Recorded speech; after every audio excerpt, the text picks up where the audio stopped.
نحمده ونصلي على رسوله الكريم اما بعد فاعوذ بالله من الشيطان الرجيم بسم الله الرحمن الرحيم رب اشرح لي صدري ويسر لي امري واحلل عقدة من لساني يفقهوا قولي.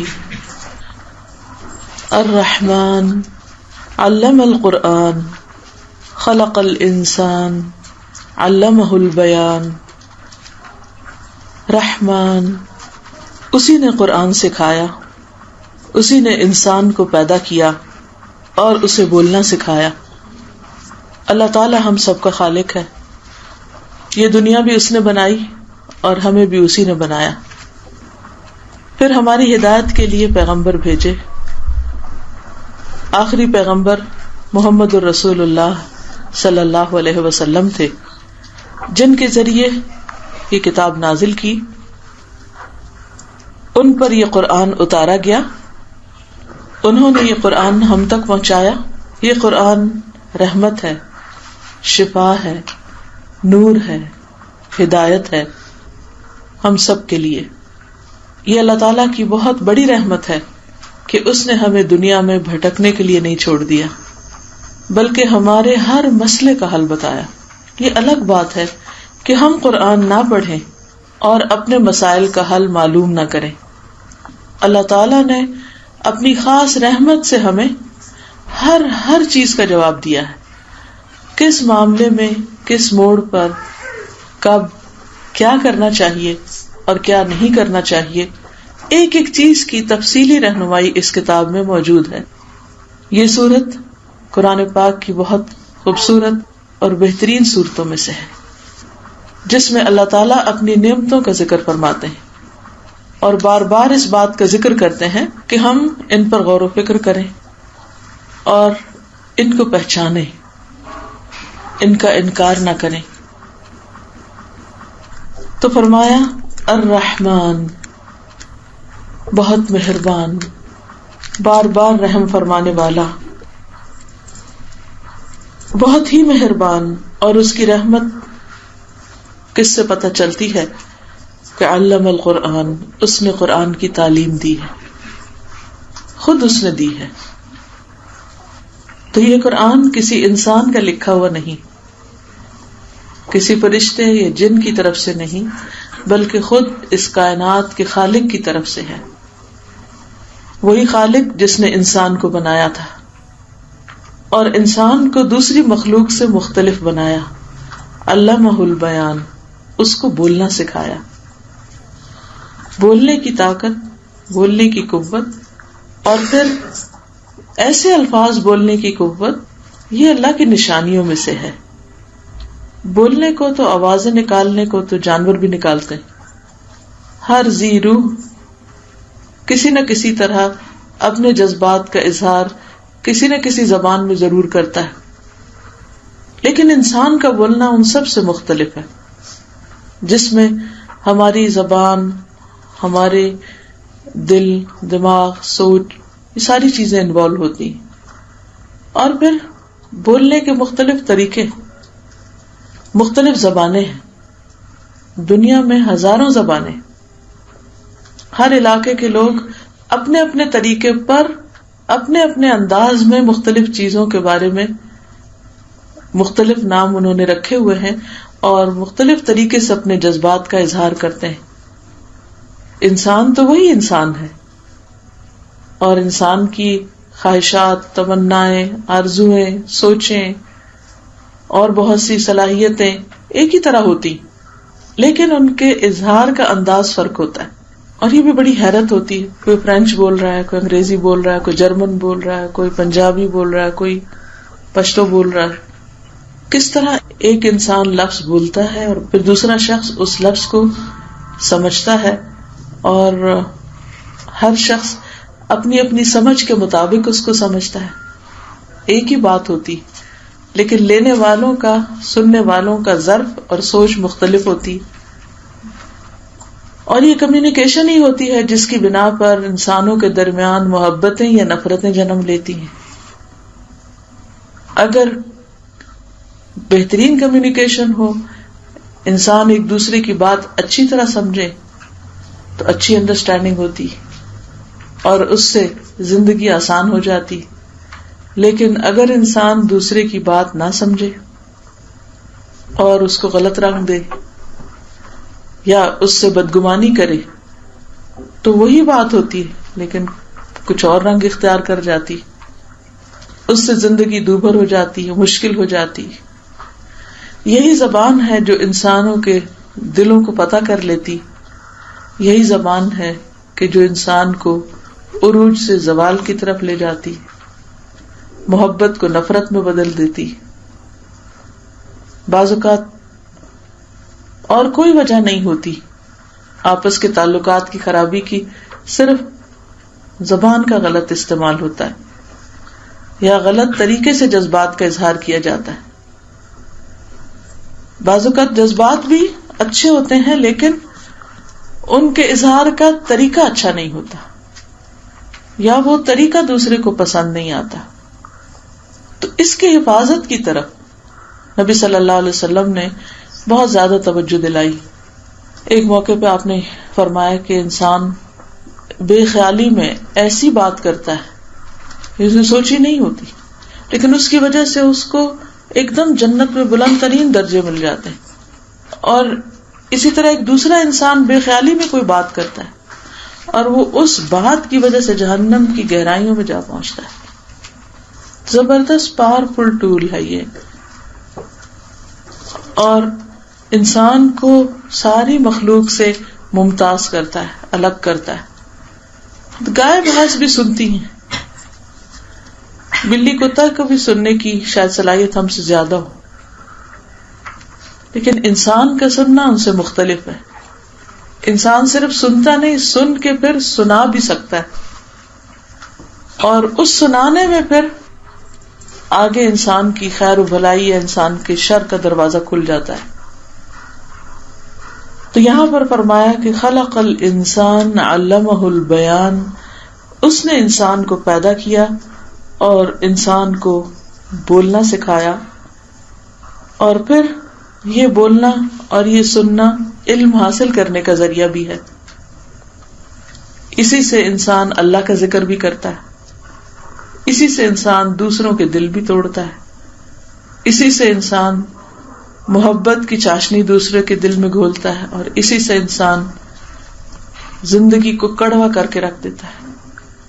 ایک مرتبہ آپ صلی اللہ علیہ وسلم کی ازواج میں سے ایک نے دوسری کے بارے میں صرف اتنا کہا کہ فلاں کا قد ٹھینگا ہے، یعنی چھوٹا ہے، پستہ قد والی. آپ نے فرمایا کہ تم نے اتنی بڑی بات کی ہے کہ اگر وہ سمندروں میں ملا دی جائے تو ان سب کو کڑوا کر دے. ایک چھوٹی سی بات، کسی کے قد پہ بات، اتنی سخت بات ہے. اب دیکھیے کہ ہمیں سب سے زیادہ اپنے سے پیار ہوتا ہے، ہمیں سے مانے یا نہ مانے، لیکن یہ انسان کی ویکنس ہے. کوئی انسان خدا کو گالیاں دے تو ہمیں تھوڑا سا برا لگے گا، تھوڑی تکلیف ہوگی، کوئی کسی کو ماں کی دے، بہن کی دے، لیکن اگر کوئی آپ کو گالی دے، آپ کو برا بھلا کہے، آپ کو کرٹیسائز کرے، اس وقت جو خون کھولتا ہے وہ کسی اور چیز میں نہیں کھولتا. بہت نیچرل سی بات ہے. اسی لیے اس بات کو اتنا سخت بات کہا گیا. یہ بہت سخت بات ہے کہ انسان کسی کے ناک پہ، کسی کی آنکھوں پہ، کسی کے فزیک پہ، کسی کے ہائٹ پہ، کسی کے چال پہ، کسی کے کپڑوں پہ ہنسے یا مذاق اڑائے یا اس کو کوئی نام دے. اور یہ آپ دیکھیے کہ ہمارے معاشرے میں کتنا عام ہے. کبھی مذاق میں ہم دوسرے کے سب باتیں کہہ جاتے ہیں. اس کو بولنا نہیں آتا، اس کو چلنا نہیں آتا، فلاں کو پکانا نہیں آتا، اس کو تو ملنا نہیں آتا، اس کو رکھ رکھاؤ نہیں آتا، اس کو یہ نہیں، اس کو وہ نہیں. خاص طور پر آپ دیکھیں کہ جیسے رشتہ لینے سے پہلے اور پھر شادی کے بعد جس قسم کی گفتگویں عام طور پر خاندانوں میں ہوتی ہیں، اس سے کتنے جھگڑے فساد ہوتے ہیں. تو یہ جو بیان کی قوت ہے، یہ جو پار ہے، یہ انسان کے لیے بہت ہی، جہاں ایک طرف قیمتی اور بہت فائدہ مند چیز ہے، وہاں بہت ہی دنیا اور دین دونوں کے لحاظ سے بڑی نقصان دہ بھی ہے. آپ نے دیکھا ہوگا کہ بعض رشتے بڑے پیار کے ہوتے ہیں، محبت کے ہوتے ہیں، مثلا ماں اور بچے کا رشتہ کتنی محبت کا ہوتا ہے، لیکن آپ سوچئے کہ وہ کون سا وقت ہوتا ہے کہ جس وقت آپ کو بچوں کے اوپر بہت غصہ آتا ہے، جب وہ آپ کو جواب دیتے ہیں، جب وہ آپ کے ساتھ بدتمیزی کرتے ہیں، پھر آپ کے دل میں کیا آتا ہے، پھر آپ کیا سوچتے ہیں؟ اور پھر بچوں کی جب شادی ہو جاتی تو شادی کے بعد مثلا بیٹا ہے تو اس کی بیوی اگر آپ کے ساتھ بدتمیزی کرے یا آپ کے ساتھ اچھا اخلاق نہ برتے تو آپ کے دل میں کیا تکلیف ہوتی؟ اسی طرح اگر بیٹی ہے تو داماد اگر آپ کے ساتھ عزت اور احترام سے پیش نہیں آتا کیا کیفیت ہوتی ہے؟ کہ انسان سوچتا ہے کہ میں نے اتنی محبت سے بچوں کو اتنی تکلیفیں اٹھا کے پالا اور آج یہ میرے ساتھ ایسا سلوک کر رہے ہیں. اسی لیے اللہ تعالیٰ نے قرآن مجید میں خاص طور پر یہ حکم دیا ہے کہ تم والدین کو اف تک نہ کہو، ولا تقل لهما اف ولا تنهرهما، اور ان سے ڈانٹ کے بات نہ کرو، سختی نہ کرو، بدتمیزی سے بات نہ کرو. وصاحبهما فی الدنیا معروفا، اور دنیا میں ان کے ساتھ معروف طریقے سے، اچھے طریقے سے زندگی بسر کرو، یعنی ادب احترام. اور پھر خصوصی طور پہ فرمایا کہ وَاخْفِضْ لَهُمَا جَنَاحَ الذُّلِّ مِنَ الرَّحْمَةِ، رحمت کے ساتھ اپنے کندھے ان کے سامنے جھکا کے رکھو، یعنی اکڑ کے نہیں بیٹھو، اکڑ کے معاملہ نہیں کرو، بدتمیزی سے نہیں دیکھو، بلکہ کیا کرو، تمہارے پوسچر سے بھی ادب نظر آنا چاہیے، جھلکنا چاہیے. یہ حکم اللہ کا حکم ہے جس نے ہمیں پیدا کیا ہے. اور قرآن مجید میں اللہ تعالیٰ کئی بار اپنے حق کے بعد والدین کے حق کی بات کرتے ہیں. وَبِالْوَالِدَيْنِ إِحْسَانًا، والدین کے ساتھ احسان کرو. احسان کا مطلب کیا ہے کہ جتنا وہ تمہارے ساتھ کرتے ہیں تم اس سے بڑھ کے کرو، اس سے زیادہ اچھا کرو، کیونکہ برابر میں اچھا کرنا عدل کہلاتا ہے. یہ نہیں اللہ تعالیٰ نے فرمایا کہ والدین کے ساتھ عدل کرو، انصاف کرو، کہ انہوں نے تمہارا بہت خیال رکھا اور تمہارے ساتھ اچھا کیا تو تم بھی اتنا اچھا رکھو. نہیں، اس سے بہتر کرو، اس سے زیادہ اچھا کرو. اسی میں انسان کی بھلائی ہے، اسی میں انسان کی خیر ہے. کیونکہ جب انسان اپنے ماں باپ کے ساتھ اچھا کرتا ہے، ساس سسر کے ساتھ اچھا کرتا ہے، تو ان کے دل سے جو دعائیں نکلتی ہیں، ان کی جو نیک تمنائیں ہوتی ہیں، وہ جو تنہائیوں میں اپنی دعاؤں میں پھر بچوں کو یاد کرتے ہیں، اس سے بچوں کی زندگی میں بہت برکت آتی، بہت خیر نصیب ہوتی. لیکن جب انسان والدین کے ساتھ اچھا نہیں کرتا اور چھوٹی چھوٹی باتوں کو بہانہ بنا لیتا ہے کہ میرے ساتھ بھی تو انہوں نے ایسا اور ایسا کیا، تو نتیجہ کیا ہوتا ہے؟ ہو سکتا ہے کہ وقتی طور پر وہ آپ کو کچھ نہ کہیں، چھوڑ دیں آپ کے حال پر. کئی دفعہ ایسا ہوتا ہے نا، بچے کچھ کرتے ہیں تو تکلیف بہت ہوتی، لیکن انسان کہتا ہے چلو چھوڑو، اگنور کر دیتے، لیکن ایک دل میں تکلیف تو رہ جاتی. اب اوپر اللہ بیٹھا ہوا دیکھنے والا کہ ماں باپ نے کیا کیا، بچوں نے کیا کیا، پھر ماں باپ نے کیا فیل کیا، پھر بچوں کا ریاکشن کیا تھا. یہ سارے ہمارے تانے بانے جو ہیں ہم نہیں بازوں کا دیکھ رہے ہوتے، وہ اوپر والا دیکھ رہا ہوتا ہے. وہ ہمارے ظاہر کو بھی دیکھتا ہے، وہ ہمارے دلوں کا حال بھی جانتا ہے، اور الٹیمیٹ ہمارے اعمال کی جزا اور سزا اس کے ہاتھ میں ہے. اور جب وہ نافذ ہوگی کوئی اس کو روک نہیں سکتا، کوئی اس کو منع نہیں کر سکتا کہ یا اللہ تو فلاں کو یہ نہ دے یا فلاں کو یہ سزا نہ دے. نہیں، جو وہ چاہے، جیسا وہ چاہے، جتنا وہ چاہے، دنیا میں بھی اور آخرت میں بھی. اس لیے ہر معاملے میں ہمیں اللہ سے ڈرتے رہنا چاہیے. اور احسان ایک اس طرح بھی ہوتا ہے کہ جب دوسرا اچھا نہ کر رہا ہو پھر بھی آپ اچھا کریں. بہت دل گردے کی بات ہوتی کہ ماں باپ بعض اوقات بیماری کی وجہ سے، پریشانیوں کی وجہ سے اگر تلخ بھی ہو جائے تو بھی تم درگزر کر جاؤ، اس کا بدلہ تمہیں اللہ دے گا.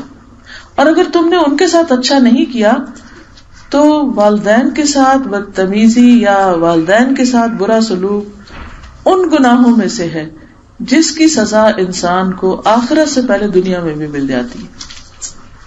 انسان مر نہیں سکتا جب تک وہ دیکھ نہ لے اس سزا کو جو اس کی بنتی ہے والدین یا رشتہ داروں کے ساتھ ظلم اور زیادتی کرنے کی شکل میں. بعض اوقات ہم ایک غلط کام کرتے ہیں, ہمیں فوری طور پہ کچھ نہیں ہوتا تو ہم سمجھتے ہیں کچھ نہیں ہم ٹھیک کر رہے ہیں, اور اپنے آپ کو جسٹیفائی کر کے پھر مزید اس سے آگے بڑھ جاتے ہیں, اس سے آگے بدتمیزی, اس سے آگے غلط کام کرتے ہیں, دلوں میں رکھ لیتے ہیں, بغض پالتے ہیں. اب بظاہر دیکھنے میں تو کچھ نہیں, لیکن وہ انسان کو کسی دوسری جگہ سے ایسی تکلیف پہنچتی ہے کہ انسان سوچ بھی نہیں سکتا. اس کو بھول چکا ہوتا وہ اس نے کیا کیا ہے, کون سا گناہ کیا ہوا, کون سا غلط کام کیا, اس کو خود بھی یاد نہیں ہوتا. اور ہم سب گناہگار اور کمزور انسان ہیں. اللہ تعالیٰ اپنے حق معاف کر دیتا ہے. کبھی نماز چھوٹ گئی ہم سے, بعد میں ہم شرمندہ ہوئے, قضا پڑھ لی یا پھر توبہ کر لی, اللہ تعالیٰ معاف کر دیتا ہے, کیونکہ یہ بندے اور اللہ کے درمیان ہے. اس کا یہ مطلب نہیں کہ انسان جان بوجھ کے نمازیں چھوڑتا جائے, کیونکہ جان بوجھ کے چھوڑنے والا تو پھر اس کو تو اسلام کا ہی خطرہ پڑ جاتا ہے. لیکن انسان ہے, کبھی روزے میں کوتاہی ہو جاتی ہے, کبھی کوئی اور صدقہ زکوٰۃ خیرات میں کوئی اونچ نیچ ہو گئی, اللہ تعالیٰ معاف کر دیتا ہے. لیکن جہاں بندوں کا معاملہ ہے بہت سخت معاملہ ہے. بندوں کی معافی کا معاملہ اللہ نے بندوں کے ہاتھ میں دے دیا اصل میں, اور فرمایا کہ میں تو اس وقت تک نہیں معاف کروں گا جب تک کہ بندے آپس میں معاف نہ کر لیں, حتیٰ کہ جنت میں جانے سے پہلے پل پار کر آئے. پل صراط پار ہو گیا ہے, نامہ اعمال دائیں ہاتھ میں ہے, جنت کا ٹکٹ بھی مل چکا ہے کہ اب انٹری چلو اس رستے پہ. انٹر ہونے سے پہلے پھر روک لیا جائے گا, اور ایک نہر جس کو نہر الحیات کہتے ہیں وہاں دلوں کو دھویا جائے گا, آپس میں ایک دوسرے سے صلح کرائی جائے گی یا آپس میں ایک دوسرے سے معافی تلافی کرائی جائے گی, تب جنت میں داخل ہوں گے. کیونکہ جنت والوں کے دل سب کے ایک طرح کے ہوں گے, اختلاف نہیں ہوگا ان میں, ایک دوسرے سے نفرت, عداوت, بغض, کھچاؤ, کوئی بیڈ فیلنگ ہوگی نہیں, کیونکہ جنت کے لیے کوالیفائی کرتے ہی وہ ہیں جن کے دل صاف ہوں. چونکہ ہم انسان ہیں, ہمیں کچھ نہ کچھ کسی سے ٹھیس پہنچ جاتی ہے, تکلیف ہو جاتی ہے, پھر ہم دل میں بھی رکھ لیتے ہیں, پھر ہم دل سے نکالنے کی بھی کوشش کرتے ہیں لیکن پھر نہیں نکال پاتے, اور اتنے میں موت آ پکڑتی ہے. اب کیا ہو, اب الحمدللہ اور بہت اچھے اچھے نیک کام کیے ہوئے ہیں, بہت کچھ اور ہے, اللہ تعالیٰ ان اعمال سے راضی ہے, لیکن ادھر اس نے کچھ ایسے غلط کام کیے ہیں جس سے بندے ناراض ہیں, اس سے رشتہ دار ناراض ہیں, یا ماں باپ ناراض ہیں, یا کوئی اور کوئی بھی. اب یہ اٹکاؤ بنا ہوا ہے. سورۃ الاعراف ایک قرآن مجید کی سورت ہے جس میں اعراف والوں کا ذکر آتا ہے. اعراف والے کو جن کے نیک اور بد اعمال برابر ہیں, یا یہ کہ انہوں نے بہت نیکیاں کی مگر ایک گناہ ایسا کیا ہوا کہ وہ رکاوٹ بنا ہوا ہے. اب آپ دیکھیں جیسے ہارٹ اٹیک ہوتا ہے تو وہ ایک کلاٹ ہوتا ہے, سارا بدن ٹھیک کام کر رہا ہے, اس ایک کلاٹ میں جا کے ایسی جگہ کچھ اٹکاؤ کر دیا کہ جس کی وجہ سے پوری لائف ڈینجر میں ہو گئی. اسی طرح ایسے لوگ ایک طرف مثلاً شہید ہیں, ایک طرف مثلاً ان کے پاس بڑے نیک ہیں, صالح ہیں, صدقہ خیرات خوب کیا ہوا ہے, روزے بہت رکھتے رہے ہیں, بڑے اچھے اچھے کام کیے, لیکن دوسری طرف ماں باپ کو بھی ستایا ہوا ہے. اب نیکیوں کی وجہ سے جنت کو کوالیفائی کر رہے ہیں, دوسری طرف ماں باپ کو ستانے کی وجہ سے جنت سے روکے جا رہے ہیں. تو اب وہ یہ جو کانفلکٹ آ گیا بیچ میں, اس کے لیے ان کو ایک مقام ہے آراف, جنت اور دوزخ کے بیچ میں اونچی جگہ, اس پہ روک دیا جائے گا, اور باقی لوگوں کے فیصلے ہوں گے, کوئی جنت میں جا رہا ہے, کوئی جہنم میں جا رہا ہے, کوئی ادھر کوئی ادھر, اور وہ کھڑے ہیں انتظار انتظار انتظار انتظار. جنت والوں کو دیکھیں گے تو خوش ہوں گے, طمع کریں گے, امید رکھیں گے ہم بھی ادھر جا سکے, اور جب جہنم والوں کو دیکھیں گے تو ڈر جائیں گے کہ اللہ ہمیں ادھر نہ پھینکنا. کیونکہ ان کا ریزلٹ پینڈنگ ہے. بعض اوقات ہم کہتے ہیں نا ہم سارے کام کر سکتے بس اس بندے کو ہم نہیں معاف کر سکتے، اس طرح کی باتیں بھی ہم کرتے ہیں. یا ہم ساری چیزیں کر سکتے ہیں کہ ایک یہ بری عادت ہم نہیں چھوڑ سکتے، ہاں یہ بری عادت نہیں ہم چھوڑ سکتے، بس سب کچھ ٹھیک ہے بس یہ نہیں، یہ میری ویکنس ہے، اور پھر اپنے آپ کو جسٹیفائی کر لیتے ہیں. اچھا میں ساری نمازیں پڑھ لیتی ہوں بس عشاء نہیں مجھ سے پڑھی جاتی. یہ چوائس ہماری نہیں ہے کہ ہم اپنی مرضی سے ڈیسائیڈ کر لیں یہ ہم کر سکتے ہیں اور یہ نہیں کر سکتے. نہیں، عبادت کا تو مطلب ہی ہے اطاعت، الٹیمیٹ سبمیشن، اوبیڈینس، فرما برداری، کہ اللہ بندے سے کیا چاہتا ہے. تو اس صورت میں وہاں وہ جو رکاوٹ پڑی ہوئی ہے جا نہیں سکتے آگے، وہ ایسے ہی کسی کام کی وجہ سے ہو سکتی ہے.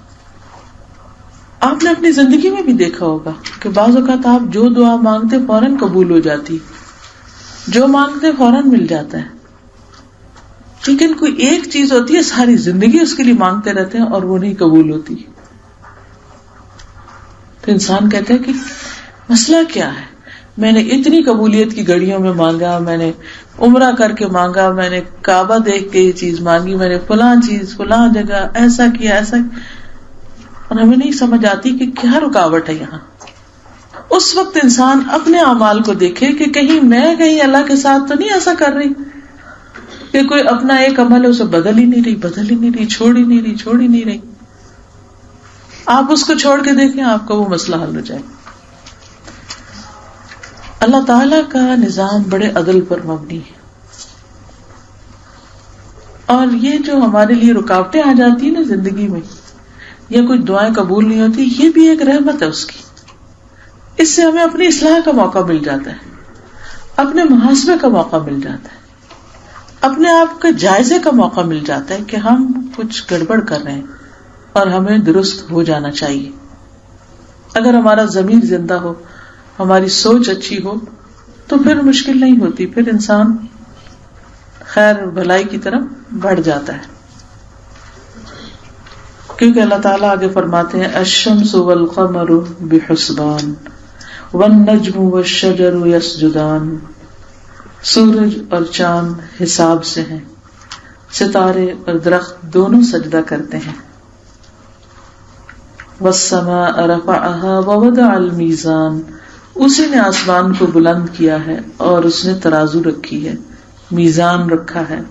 اللہ تطغوا فی المیزان، تاکہ تم میزان میں سرکشی نہ کرو، اس میں حد سے نہ بڑھو.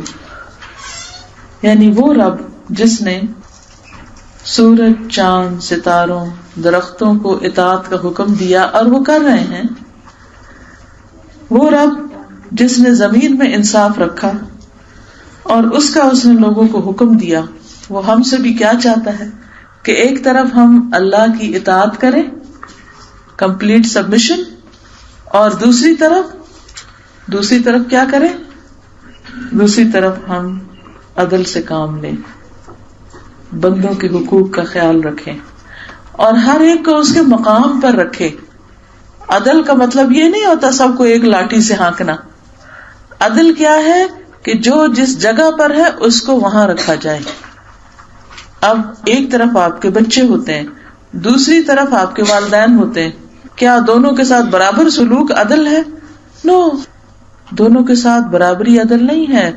اولاد کو اولاد کے مقام پہ رکھیں، ان کی ذمہ داری پوری کریں، والدین کو والدین کی جگہ پر رکھیں.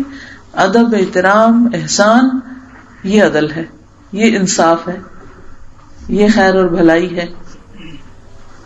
جب بندے ضرورت مند ہو تو ان کا خیال کریں، اور جب اللہ کی عبادت کا وقت آئے تو پھر اس وقت اللہ کی عبادت کے لیے حاضر ہو جائیں. اس وقت پھر بندوں کو انتظار کرائیں کہ اس وقت میری نماز کا وقت ہے.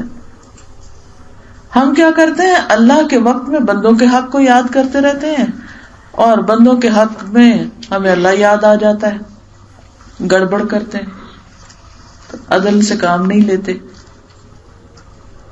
تو اس لیے ہمیں جو کام جس وقت میں کرنا چاہیے، جو سلوک جس کے ساتھ کرنا چاہیے، جو جس چیز کا مستحق ہے جو جس چیز کو ڈیزرو کرتا ہے اس کے ساتھ ویسا ہی معاملہ کریں. اور جب تک ہم یہ کریں گے نہیں اس وقت تک ہماری زندگی کا مقصد پورا نہیں ہوتا.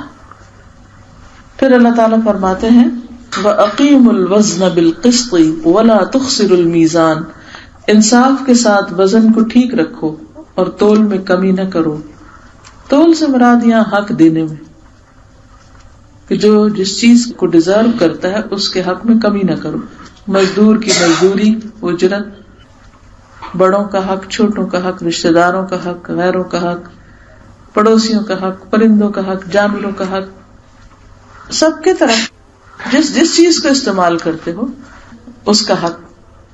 کسی چیز کو مس یوز نہیں کرو، ابیوز نہیں کرو. جانور بھی ذبح کرو تو اس کے ساتھ احسان کرو. چھری اس کے سامنے نہیں تیز کرو. ہاتھ ہلکا رکھو. کسی خاص پروفیشن میں ہو تو وہاں اپنی ذمہ داری کو پوری طرح نبھاؤ. ڈاکٹر ہو یا انجینئر ہو یا کوئی کام تمہارے ذمہ ہے اس کو اچھے طریقے سے کرو. پھر فرمایا والارض وضعها للانام، اسی نے مخلوق کے لیے زمین بچھائی. یہ زمین صرف ہمارے لیے نہیں، باقی کیڑے مکوڑے، جانور، پرند چرند رند سب کے لیے. ان کو بھی ان کا حق دو جینے کا اس پر. فیہا فاکہۃ والنخل ذات الاکمام، جس میں میوے ہیں، خوشے والے کھجور کے درخت ہیں. والحب ذو العصف والریحان، اور بھوسی والا اناج ہے، یعنی اناج کے اوپر کا جو چھلکا ہے اس کا ذکر ہے، اور خوشبودار پھول ہیں. فبأي آلاء ربكما تكذبان، پس اے انسانوں اور جنوں تم اپنے رب کی، اپنے پروردگار کی کس کس نعمت کو جھٹلاؤ گے. اللہ تعالیٰ اپنی نعمتیں گنوا کے پھر انسانوں سے پوچھ رہا ہے، اور یہ جملہ بار بار اس صورت میں ریپیٹ ہوتا ہے کہ اے بندے، میں نے تیرے ساتھ اتنا احسان کیا، تو نے میری نعمتوں کو کیوں نہیں یاد رکھا؟ تو نے میری نعمتوں کو کیوں نہیں پہچانا؟ تو نے اپنا فرض کیوں نہیں پورا کیا؟ جب تیرے لیے میں نے اتنا کچھ بنایا تو اپنے رب ہی کو یاد نہیں کرتا؟ تو اسی کا حق بھول گیا. اور جب رب نے تیرے مال میں تیرے پاس دوسروں کا حق رکھ دیا تو نے ان کو وہ کیوں نہ لوٹایا؟ اللہ نے زمین میں جتنے ریسورسز پیدا کیے ہیں وہ سارے انسانوں کے لیے صرف کافی نہیں، اس سے بھی زیادہ ہیں. لیکن انسانوں کی غلط تقسیم نے باقی انسانوں کے لیے زندگی دوبھر کر دی ہے. اس ظلم کی وجہ سے کہ چند انسان ان ریسورسز کو مس یوز کر رہے ہیں اور باقی بھوک کاٹ رہے ہیں، یا مختلف اور طریقوں سے انسانوں کے حقوق کے اوپر اثر پڑا ہے، تو ان سب چیزوں کی پوچھ ہوگی. اور جب اللہ پوچھے گا اس وقت تم کس نعمت کا انکار کر سکو گے کہ میں تو نہیں جانتا اس چیز کو؟ نہیں، ہر انسان سے سوال بھی اتنا ہی کیا جائے گا جتنا اس کو ملا، اور جو اس کو ملا اس پر اس سے سوال ہوگا. سورۃ التکاثر میں آتا ہے وَلَتُسْأَلُنَّ يَوْمَئِذٍ عَنِ النَّعِيمِ، اور تم سے ضرور پوچھا جائے گا اس دن نعمتوں کے بارے میں. کسی دن آپ کاغذ پین لے کے بیٹھیں اور صبح سے شام تک جو آپ کھاتے ہیں صرف ان سب چیزوں کے نام لکھیں اور پھر گنیں کتنی چیزیں. کبھی ٹماٹر مہنگے ہو جاتے ہیں تو کھانے میں ٹماٹر نہ ہو تو ہم کہتے ہیں کھانے کا ٹیسٹ نہیں بنا، ٹماٹر نہیں ہے. کتنا اس کو مینشن کرتے ہیں، ایک چیز کم ہو جائے. تو ایک ایک ڈش کے اندر کتنے انگریڈینٹس ہیں اور کتنا پھر ہم تول ناپ کے پرفیکٹلی ان کو مکس کرتے ہیں تاکہ ٹیسٹ بنے. تو ایک چیز جو ہم کھاتے ہیں اس کے اندر کئی چیزیں ملائی ہوتی ہیں، ہم نے ان سب کو الگ الگ کر کے لکھے. آپ حیران ہو جائیں گے کہ ایک دن میں ہم اتنا کچھ یوز کرتے ہیں. کچھ چیزیں زمین سے آ رہی ہیں، کچھ پہاڑوں سے آ رہی ہیں، کوئی جانور ہمارے لیے بنانے پہ دن رات بیچارے لگے ہوئے. کبھی ہم نے سوچا جب ہم دودھ پیتے ہیں کہ یہ دودھ بنا کیسے؟ ایک چلتی پھرتی فیکٹری اللہ نے ہمارے لیے لگائی. گائے یا بھینس کتنا زیادہ گھاس کھاتی ہے اور اس گھاس سے پھر دودھ بنتا ہے، اس کا خون بھی بنتا ہے، گوبر بھی بنتا ہے. ہم شہد کھاتے ہیں، شہد کیسے بنتا ہے؟ ایک مکھی کتنی جان ماری کرتی، کتنا بھاگتی دوڑتی ہے اس چھوٹے چھوٹے پھولوں کے رس کو چوستے وقت، کہ اگر ہم نیکڈ آئی سے دیکھیں تو شاید وہ اس کی کوئی کوانٹٹی سمجھ ہی نہ آئے کہ کیا کھایا اس نے کس پودے سے. کتنی ہزاروں لاکھوں اڑانیں ہوتی ہیں اس کی تھوڑا سا شہد بنانے کے لیے، اور ہم بوتلوں پہ بوتلیں اور ڈبوں پہ ڈبے بھر کے گھر میں رکھے ہوئے ہوتے ہیں اور کھلا استعمال کر رہے ہوتے ہیں، اور کبھی شکر ادا نہیں کرتے. کیا سوچتے ہیں ہم تو خرید کے لائے ہیں یا ہماری محنت سے ہمیں ملا ہے، لیکن بنایا کس نے؟ کیا دنیا کی تمہاری کوئی فیکٹری یہ بنا سکتی ہے؟ قطعاً نہیں. یہ اللہ نے تمہارے لیے بنایا. تو تم اتنی نعمتیں استعمال کرتے ہو، کوئی صحت کی حالت میں، کوئی بیماری کی حالت میں، تو جب اللہ کے سامنے کھڑے ہوگے اور تم سے پوچھا جائے گا کہ ان نعمتوں کو پا کر تم نے مجھے کتنا یاد کیا، میری کتنی بات مانی، میرا کتنا شکر ادا کیا، تو ہمارے پاس جواب دینے کو کیا ہوگا؟ ہم کیا کہیں گے؟ پھر اللہ تعالیٰ مزید اور چیزوں کا بھی ذکر کرتے ہیں کہ اس نے انسان کو بجنے والی مٹی سے پیدا کیا جو ٹھیکری کی طرح تھی، جنات کو آگ کے شعلے سے پیدا کیا. پس تم اپنے رب کی کس کس نعمت کو جھٹلاؤ گے؟ کہ انسان اپنی تخلیق پر تو غور کرے کہ کس چیز سے وہ بنا ہے اور کیسی کیسی صلاحیتیں اللہ نے دی، اور اللہ نے انسان کو انسان بنایا. وہ رب ہے دونوں مشرقوں اور دونوں مغربوں کا. تو اے جن و انس، تم اپنے رب کی کس کس نعمت کو جھٹلاؤ گے؟ سورج کا نکلنا اور غروب ہونا دونوں ہی انسان کے لیے کتنا خوبصورت منظر رکھتے ہیں، اور پھر دن میں دھوپ کا چمکنا اور رات کو اندھیرے میں سونا، کیسی کیسی نعمتیں ہیں.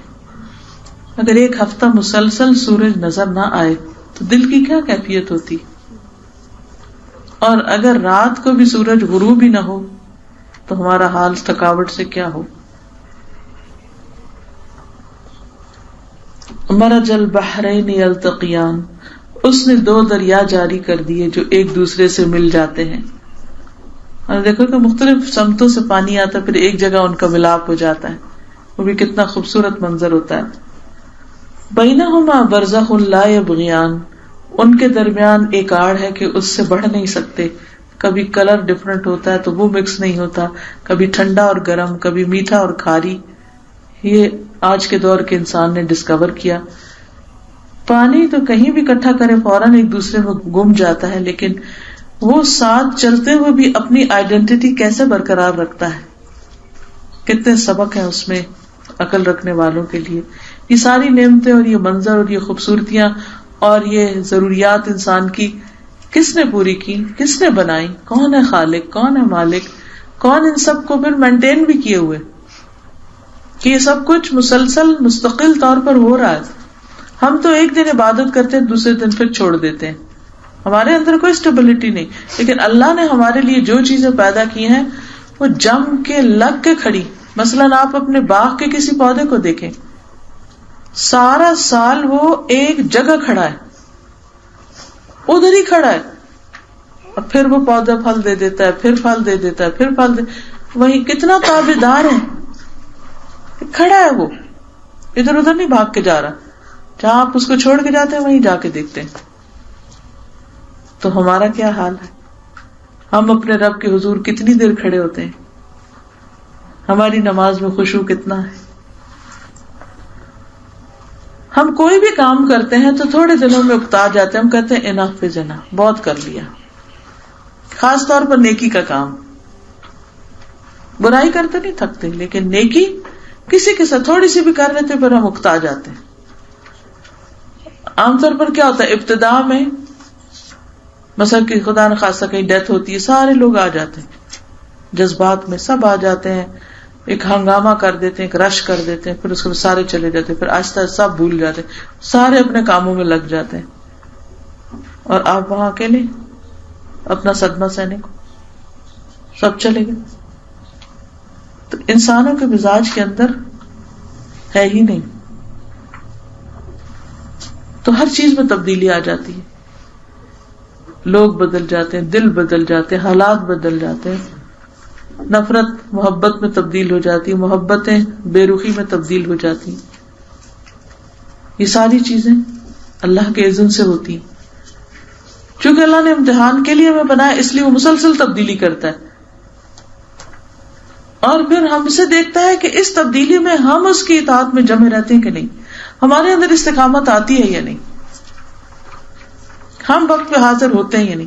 کیوں روزے سردیوں گرمیوں میں آتے ہیں، کیوں نمازوں کے اوقات مختلف اوقات میں ہوتے ہیں، اور پھر ان میں کیوں چینجز آ جاتے ہیں. وضو کرنا سردی میں بھی کرنا ہے، گرمی بھی، روزے رکھنے لمبے ہو یا چھوٹے رکھنے ہی رکھنے. یہ سب اصل میں ہمارا امتحان ہے کہ ہم کتنی اطاعت کرتے ہیں اور کب تک کرتے ہیں. ہم سب کو غور کرنا چاہیے کہ جو احسان رب ہم پہ کر رہا ہے، کیا جواباً ہم اس کے ساتھ خوشی سے معاملہ کر رہے ہیں. اور شیطان اتنا شاطر دشمن ہے کہ کوئی ایک ایسی بات ہمارے دماغ میں ڈال دیتا ہے اللہ کے خلاف، تو ساری نعمتیں بھی بھولی رہتی ہیں. وہ ایک بات یاد رہتی ہے، اللہ نے میرے ساتھ اچھا نہیں کیا. پھر اپنے لیے ایک جسٹیفیکیشن تلاش کر لیتے کہ ہمیں بھی عبادت نہیں کرنی. حالانکہ اللہ کو تو ضرورت ہی نہیں ہماری کسی عبادت کی، نہ کرے نہیں کرنی. تو اس کی عبادت میں تو اتنے فرشتے جھکے ہوئے ہیں اور سجدے میں. تو جو کچھ ہم کر رہے ہیں وہ سراسر ہمارے اپنے ہی فائدے کے لیے. پھر اللہ تعالیٰ مزید نعمتوں کا ذکر کرتے ہیں، دریاؤں کے بعد، سمندروں کے بعد، کہ ان دونوں میں سے موتی اور مونگے برآمد ہوتے ہیں. کہاں اللہ نے نعمتیں پھیلا دی ہیں. کوئی پانی میں ڈال دی، کوئی پہاڑوں میں ڈال دی، کوئی زمین کی مٹی میں ڈال دی، کوئی درختوں میں رکھ دی، کوئی جانوروں میں رکھ دی. کتنی ورائٹی ہے، کتنے ڈفرنٹ مختلف طرفوں سے ہمارے لیے نعمتیں آ رہی ہیں. فَبِأَيِّ آلَاءِ رَبِّكُمَا تُكَذِّبَانِ. اور اللہ ہی کی ملکیت ہے وہ جہاز جو سمندروں میں پہاڑوں کی طرف بلند ہیں. فَبِأَيِّ آلَاءِ رَبِّكُمَا تُكَذِّبَانِ. زمین پر جو ہے سب فنا ہونے والے ہیں، صرف تیرے رب کی ذات جو عظمت اور عزت والی ہے وہ باقی رہ جائے گی. باقی سب نے جانا ہے. موت کا بھی دن لکھا ہوا ہے، وقت لکھا ہوا ہے. فَبِأَيِّ آلَاءِ رَبِّكُمَا تُكَذِّبَانِ. تو جو زندگی ملی ہے اس میں کیا بہانہ کرو گے کہ رب یہ نہیں کر سکے یا وہ نہیں کر سکے. اتنے سال دیے تمہیں اور تم وہ نہیں کر کے آئے جو کام تمہیں کرنے کو کہا گیا تھا. سب آسمان اور زمین والے اسی سے مانگتے ہیں، ہر روز وہ ایک شان میں ہے. آج نہیں ملا کل دے دے گا، لیکن مانگتے چلے جاؤ. فَبِأَيِّ آلَاءِ رَبِّكُمَا تُكَذِّبَانِ. جنوں اور انسانوں کے گروہ، ان قریب ہم تمہاری طرف پوری طرح متوجہ ہو جائیں گے، یعنی پورا حساب لیں گے. فَبِأَيِّ آلَاءِ رَبِّكُمَا تُكَذِّبَانِ. اے گروہ جن و انس، اگر تم آسمانوں اور زمین کے کناروں سے باہر نکل جانے کی طاقت رکھتے ہو تو نکل بھاگو. بغیر غلبے اور طاقت کے تم نہیں نکل سکتے. فَبِأَيِّ آلَاءِ رَبِّكُمَا تُكَذِّبَانِ.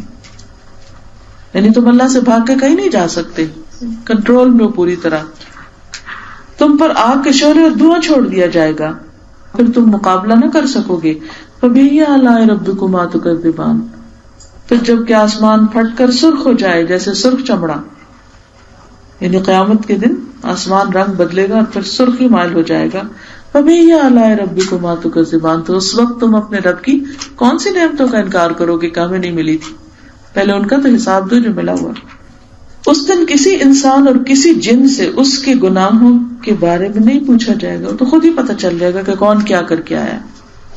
ہر ایک کا لیبل ماتھے پہ لگا ہوگا کہ کون کس طرح کا مجرم ہے. فَبِأَيِّ آلَاءِ رَبِّكُمَا تُكَذِّبَانِ.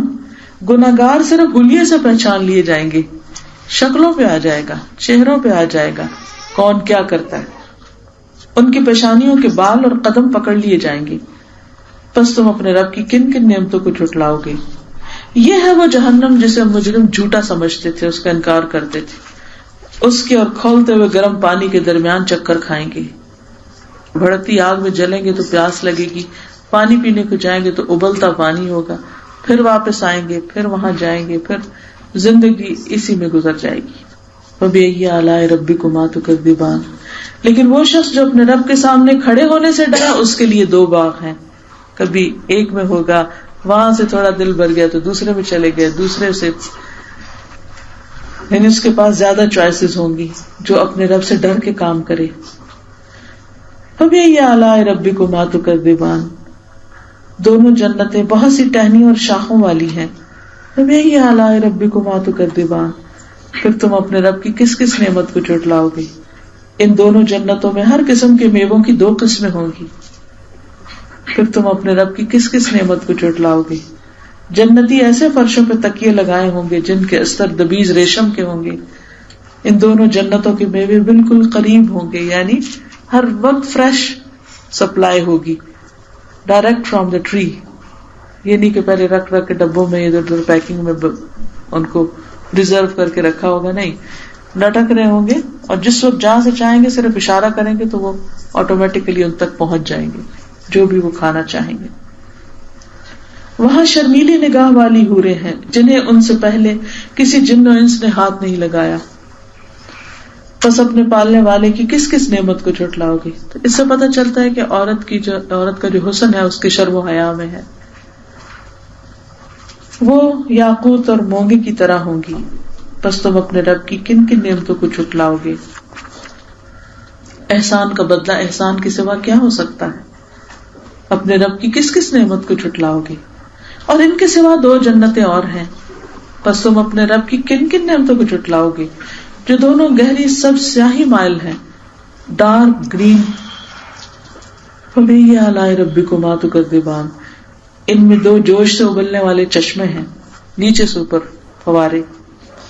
فبأي آلاء ربكما تكذبان، ان دونوں میں میوے اور کھجور اور انار ہیں. فبأي آلاء ربكما تكذبان، ان میں نیک سیرت خوبصورت عورتیں ہیں. فبأي آلاء ربكما تكذبان، گوری رنگت والی خیموں میں رہنے والیاں ہیں. بس اے انسان و جن، تم اپنے رب کی کن کن نعمتوں کو جھٹلاؤ گے؟ ان کو کسی انسان یا جن نے اس سے پہلے ہاتھ نہ لگایا ہوگا. فبأي آلاء ربكما تكذبان، سبز مسندوں عمدہ فرشوں پر تکیے لگائے ہوں گے. فبأي آلاء ربكما تكذبان، تبارک اسم ربک ذی الجلال والاکرام، تیرے رب کا نام بہت بابرکت ہے جو عزت و جلال والا ہے.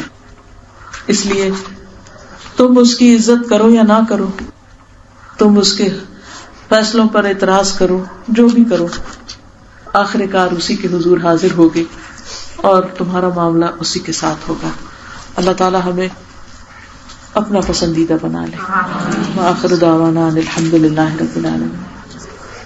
یہ کسی نے کہا کہ آپ نے ماں باپ کی خدمت اور رشتہ داروں سے اچھے سلوک کا کہا، تو کہا ہے کہ آج کل لوگوں کو خوش کرنا بہت مشکل کام ہے. یہ آپ کی بات درست ہے کہ لوگوں کو خوش کرنا مشکل ہے، لیکن اگر آپ اللہ کی خاطر جو ضروری چیزیں ہیں وہ آپ کر لیتے ہیں تو پھر معاملہ اللہ پہ چھوڑ دیں، کیونکہ دل تو اللہ کے ہاتھ میں، وہ ہم تو نہیں خوش کر سکتے کسی کو. آپ اس بچے کے لیے بھی دعا کریں، چھوٹی چھوٹی چیزیں اپنے ہاتھ سے بناتے ہیں، اور یہ میں سمجھتی ہوں کہ بہت اچھی مثال ہے اور ماؤں کے لیے بہت اچھا سبق ہے کہ ہم بچوں کو مصروف کرنے کے لیے ٹی وی لگا دیتے ہیں اور اچھی بری ہر چیز سیکھتے رہتے، لیکن جب بچے اپنے ہاتھوں سے اچھی اچھی چیزیں بناتے ہیں، دیکھتے ہیں کہ ان کا دماغ اچھا کام کرتا ہے، مصروف رہتا ہے، ان کو نئی نئی ایکٹیویٹیز آتی ہیں اور ایک ہیلدی ایکٹیویٹی ہے.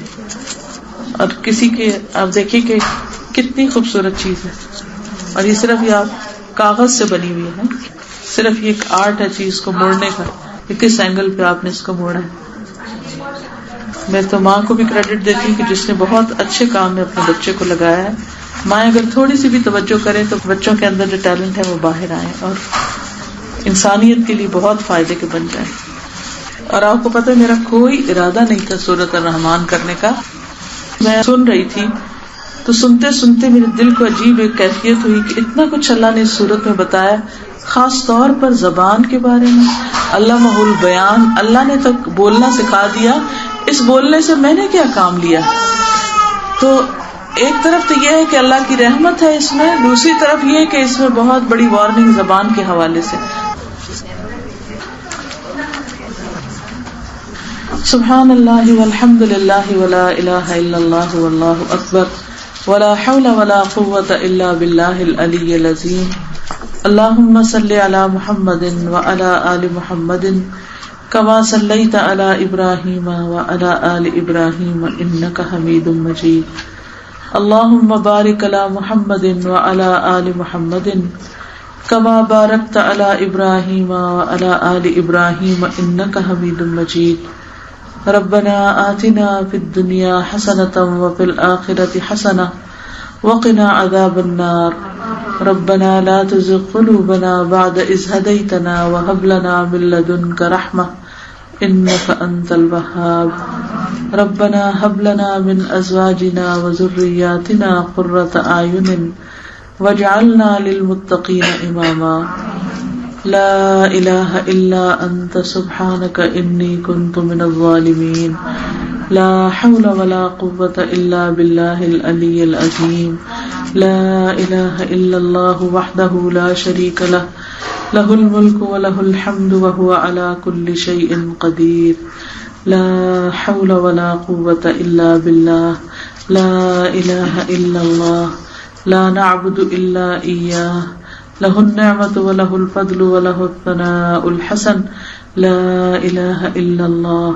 مخلصين له الدين ولو كره الكافرون. یا اللہ پاک جو کچھ ہم نے پڑھا ہے ہمیں اس پر عمل کرنے والا بنا دے. اللہ ہمیں اپنی زبان کی حفاظت کی توفیق عطا فرما.